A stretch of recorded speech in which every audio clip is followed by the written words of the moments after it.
Question number 7, which of the following statement और statement is और are correct. तो यहां पे एनआरआई और पीआईओ दो डेफिनेशन दी गई है, हो सकता है दोनों करेक्ट हो, एक करेक्ट हो या फिर दोनों ही गलत हो।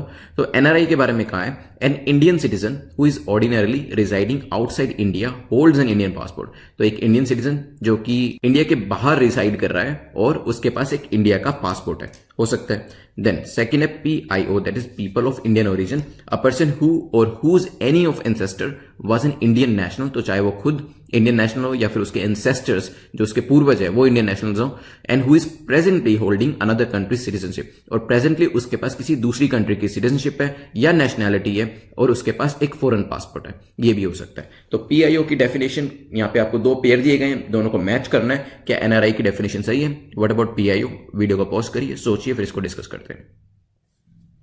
चलिए, जहां में एनआरआई की बात करी जाती है, ऑफकोर्स ही और she is an Indian citizen जो कि ऑर्डिनरली इंडिया के बाहर रह रहा है और उसके पास पासपोर्ट किसका है? इंडिया का पासपोर्ट है। तो पहली तो स्टेटमेंट हमारी जो है वो करेक्ट हो जाएगी, क्योंकि एनआरआई की डेफिनेशन करेक्ट दी गई है।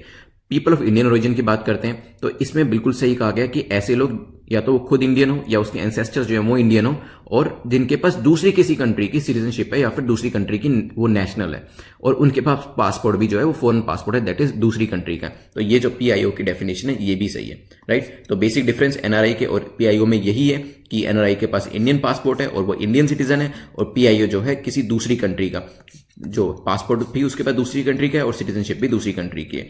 तो यहाँ पे people of Indian origin NRI में आपको डिफरेंस क्लियर हो जाना चाहिए। आंसर हो जाएगा बी, क्योंकि दोनों ही